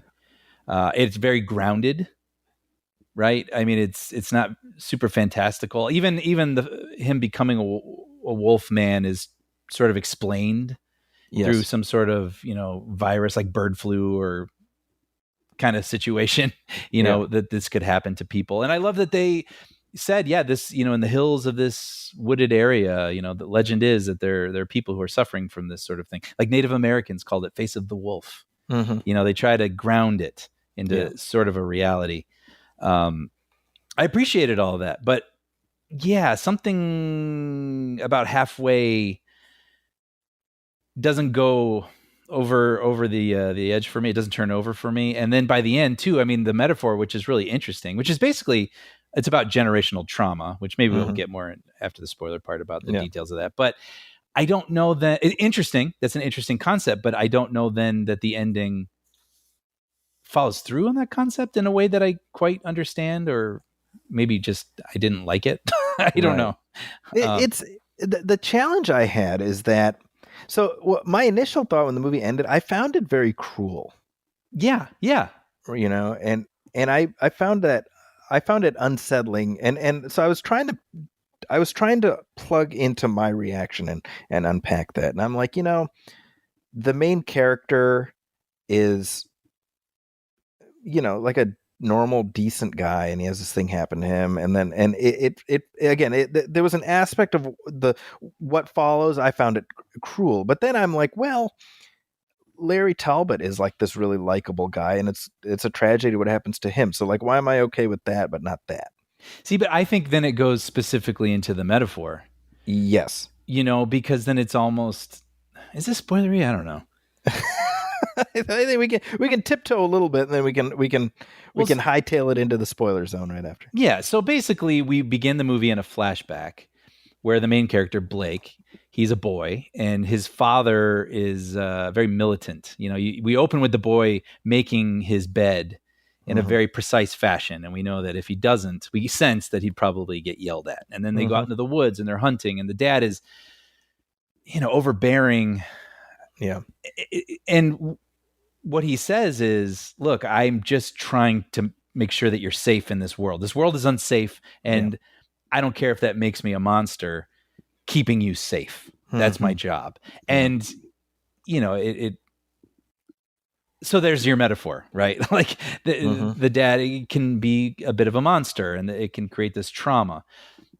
So then we cut to the present, and Blake is now grown. He's a father, and we see his daughter walking on like a curb, and she could fall into traffic if she's not paying attention. And he yells at her, and it feels a little out of character. But then he runs up, apologizes. I'm sorry, I didn't mean to yell, but I just worry about you. It's my job to protect you. So you can see, well, there's traces of what his father was like, but he's learned that he doesn't want to be like his father. Right. There's even some sort of quote. I've forgotten what it is exactly, but parents try so hard to keep their kids from being scarred that sometimes they end up being the ones who scar them. And so that's interesting, right? He doesn't want to become his father. That is interesting. Yeah. And so then as he is affected, he becomes like a wolf man. He's sort of becoming a monster. Yeah. And what we would like, or what I would like then, is for him to be able to fight against that. Yes, this is taking over me, and maybe this is something that's passed down and unavoidable. But it would be nice to see if he could combat that. Right. And I think that's going into your cruelty. Yeah. Right. But it's a Wolfman movie. You can't, so it's almost like he's doomed. So it's like, well, then what are you saying? Like, generational trauma can't be, Yeah. It's it's a cycle that you're trapped in no matter what. No matter your best efforts. I find that discouraging. Same. And I don't even know that I found it truthful to that character. Yeah.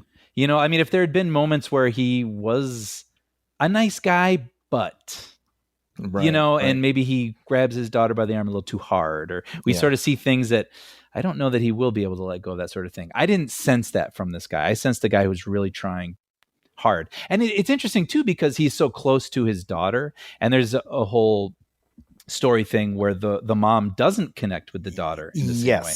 Okay, so I don't mean to interrupt you, but no, please. This was an issue I had, is that at best we are at arm's length from the wife / mom. Yes. And then there's this like focal shift. Yes. Where suddenly we're viewing the story from the mom's perspective, and I'm like, I don't know, lady. I mean, I'm not crazy about everything I've seen you being, and so I don't know what the movie wants me to feel about her, because it hasn't done the work to make me invested in her stake in this. Maybe it's a point of view problem. We are hopping points of view often in this movie. Yeah. Sometimes it's a pretty cool effect, by the way. Yes. We do get a werewolf POV vision kind of thing, which I thought was really interesting. More on that in a second, I guess. But maybe this movie should have been from her point of view, where she feels like this outsider, and she sees the dad. Yes, the daughter sort of favors him, but there's things that the daughter doesn't see that she's concerned about. Yeah, maybe that would have been a cleaner metaphor. I don't know. Let's get into some spoilers. I just want to say real quick, the one thing that I did really love, though, is as he becomes more and more the Wolfman, we get to see his point of view and how his the mother and daughter, he recognizes them, but he can't understand what they're saying anymore. And his senses get heightened. And then eventually they become almost more like blobs or something that he doesn't even recognize as his family anymore. And that was very cool and creative. So I do want to say, I think the artistry with this movie is really good. It's got a lot of interesting ideas, particularly visual ideas. But yeah, it's the story, unfortunately, that just didn't Yeah. quite jive. But anyway, sorry. Okay, spoilers.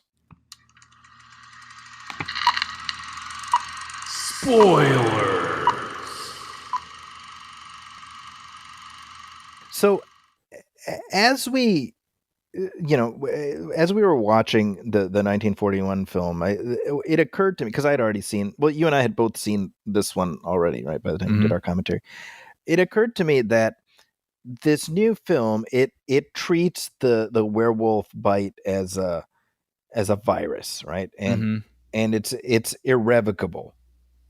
So you slowly become this creature and you don't come back from that. And I think, again, as a metaphor, certainly one presumes that there was, this was dreamed up during the COVID era. And, Sure. I can totally track that as a virus. I get that. But I think what we lose, and I think this was part of my thinking, was the, I think the appeal of the Larry Talbot idea of the werewolf, or the traditional idea of a werewolf, is you change back and forth, and so you have to grapple with what you did, or what you have done, or what you might do. And that element of the story being missing, I think that ends up being kind of an important thing. Yeah. Because it ends up becoming something different. And going back to what we were saying before the spoiler, like the cruelty element, completely separate from what Blake goes through, to me, is what it does to Ginger, his daughter. And that was my thought. I was like, God, she's like going to be totally screwed up, and that's like unfortunate, like. Yeah. I don't like that idea, that's, I mean, the movie ends with this thing where they're staring into the valley, and Blake says to, Charlotte early in the film, like, you look in that valley and you just think like, oh, everything's going to be okay. So that's what it's meant to say. That's what the ending shot is meant to convey. Like, everything's going to be okay. And I'm like, I don't think it will be okay. Yeah.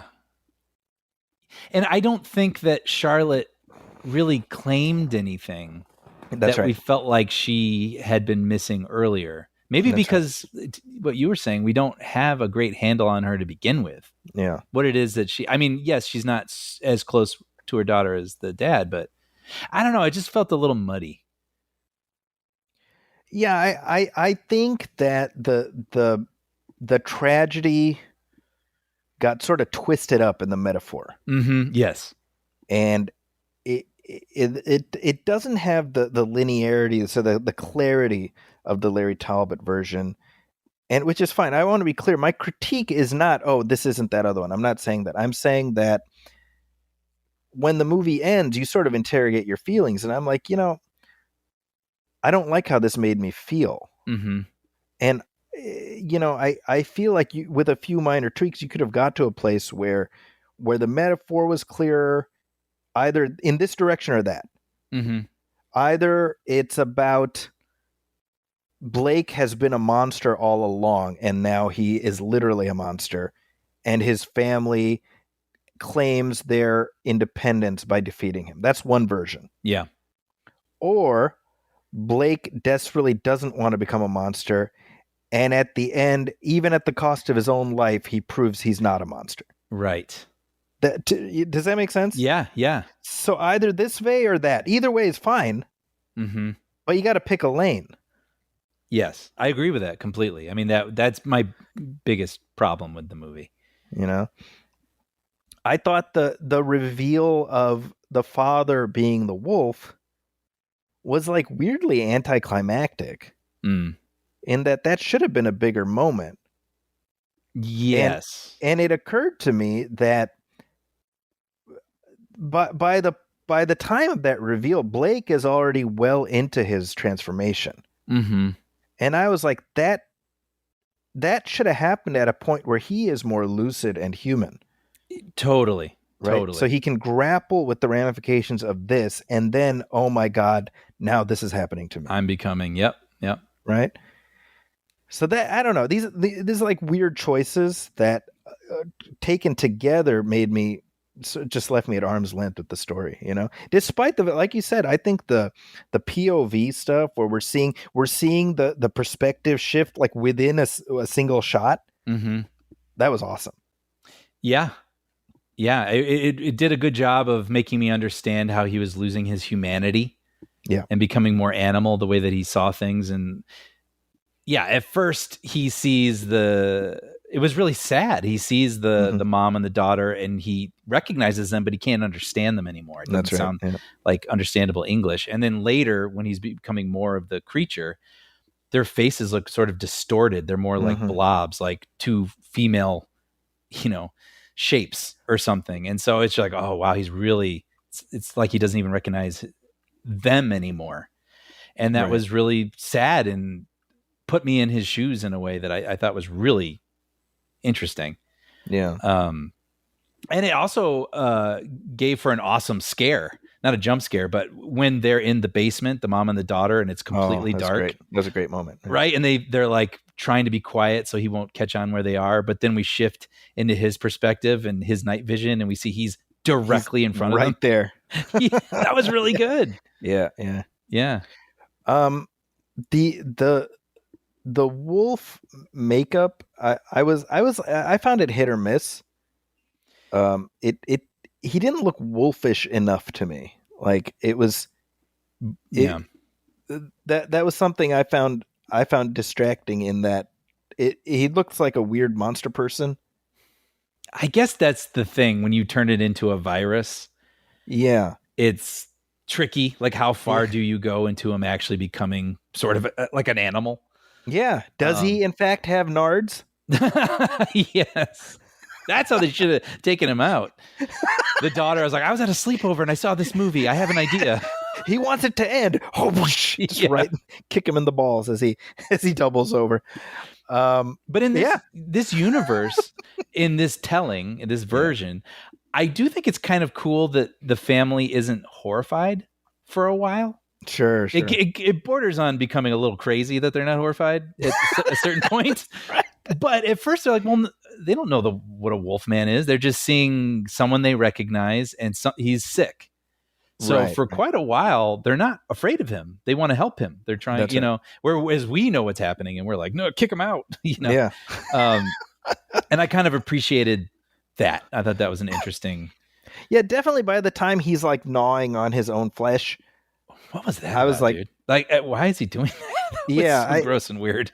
Well, I was like, do wolves do that? I don't know. I'm not a wolfologist. I don't know either. But I did appreciate that. There were bear traps in the 1941 version. Bear trap in this version, and my friends were very grossed out when he gnawed off his own leg to get out of the trap. But I was like, well, yeah, no, he's a wolf now. Like that made more sense to me than him eating his own arm. I didn't understand that. I was like, well, maybe because it looked all like raw meat looking. And sure. I don't. You know what's kind of cool too? I'll just say real quick was the score. Yes, yeah. I was like, I can't remember the last time I heard a lush orchestral score. Sure, it almost felt a little old school in a way. And that scene when they're in the valley, the mother and daughter at the very end, at the end, yeah, and it's just this swelling score. I mean, it really stood out to me because I felt like I hadn't seen something like that in a while, and I thought it was really beautiful. I just wish it had earned that moment more. What was it? Benjamin Wallfish who did it? Oh, I'm not sure. I'd have to look. Because it was. It was Benjamin Wallfish. Yeah, he's had some good stuff lately. Because he did he did Flash a couple years ago. Mm-hmm. But Blade Runner. He did 2040. Well, yeah, but that was Zimmer. I think he co-wrote the score. Oh, did he? Alien Romulus. He's done a few things. Like he's one of those names that I'm starting to notice now. Okay, Twisters. Yeah, he just did Twisters. That's right. Okay. And Mortal Kombat. Hey. The one we were just I knew there was something to that movie. It was the score that done it. So I guess that's where we're at with 2025's take on the Wolfman. Admirable ambition, but for me, a swing and a miss. Same. Yeah, I appreciate the take. Trying to make it a little more of a domestic setting and introduce a horror element, but I just Yeah, I don't think they landed it. Unfortunately. Yeah. But hey, let us know your thoughts on our thoughts. Maybe you disagree, and that's fine. Just let us know. You can email us at moviefilmpodcast@gmail.com. You can also hit like on our Facebook page, facebook.com/moviefilmpodcast, and message us there. As always, if you like what we're doing, good, keep doing it. If you like what we're doing, please go to Apple Podcasts and leave a review, leave a star rating, because every one of those reviews helps. Every one of those star ratings helps. So it really means a lot. And of course, please subscribe to us on whichever way you get your podcast. We also have a Patreon, Brian. Yes, we do. If you head over to patreon.com/moviefilmpodcast and subscribe for only $5 a month, you'll find every commentary we've ever done and receive every episode and commentary moving forward absolutely ad-free. And the reason we set it up is, we will always have a free version with ads available. And we're very thankful for everyone who listens there. But the amount of ads that we need to include has gone up. And so we wanted to provide an alternative for people who wanted maybe a little more satisfying way to listen to the show, not getting interrupted over and over.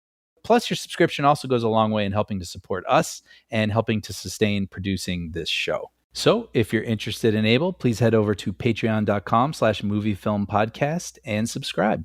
We'd really appreciate it. There you go. And if you're looking for me online, you can find me on social media at Zacky's Corner. That's ZAKIS Corner. You can find me on Blue Sky and Threads and Instagram. And of course, you can read my reviews in the San Francisco Chronicle, also IGN and The Wrap. How about you, Brian? You can find episodes I've written of Puppy Dog Pals and Young Jedi Adventures over at Disney+. There you go. And with that, on behalf of my partner, Brian Hall, my name is Zachy Hassan. This has been Movie Film 309. We'll catch you next time. Thanks, folks. Welcome, friends, it's the Movie Film Podcast.